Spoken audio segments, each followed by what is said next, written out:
જેના શરીરમાં માટીની દુર્ગંધ આવે છે, જેના પરસેવામાં દુર્ગંધ આવે છે, મેં કીધું એ જ મારી ઇમ્યુનિટી છે.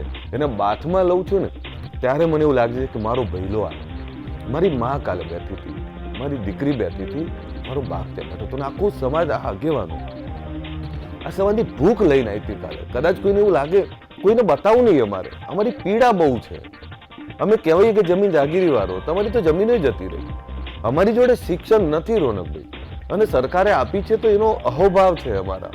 એ નરેન્દ્રભાઈ અમિતભાઈનો ભાવ માનીએ અમે, ભૂપેન્દ્રભાઈનો આભાર માનીએ અમે, પણ સાથે ત્યાં બળદેવજી, જગદીશભાઈ કે જ્ઞાનીભાઈને આ બધા કોંગ્રેસની વિચારધારા છોડી અને ત્યાં સમાજની વાત કરે.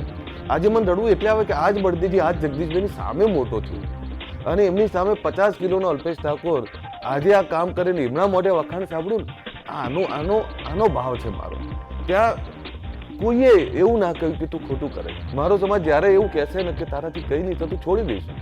એટલે કે રાજનીતિ પણ આવા લોકો માટે નક્કી કરી છે રોનકભાઈ. આ ગરીબ લોકો છે, સામાન્ય લોકો છે, જે એવા લોકો છે કે જે વિકાસની ભૂખ સાથે, એમને એમના બાળકોને ભણાવવું છે, એને ડોક્ટર, એન્જિનિયર, તલાટી, કર્મચારી, શિક્ષક જોવો છે, એને દીકરાને ડીએસપી, કલેક્ટર જોવો છે. એ ભૂખ છે. અમારી જોડે જમીન સિવાય કંઈ બચ્યું નહીં રોનકભાઈ, અને જમીન બચી છે તો જમીન વેચીને તો કેટલા દિવસ કાઢશું અમે.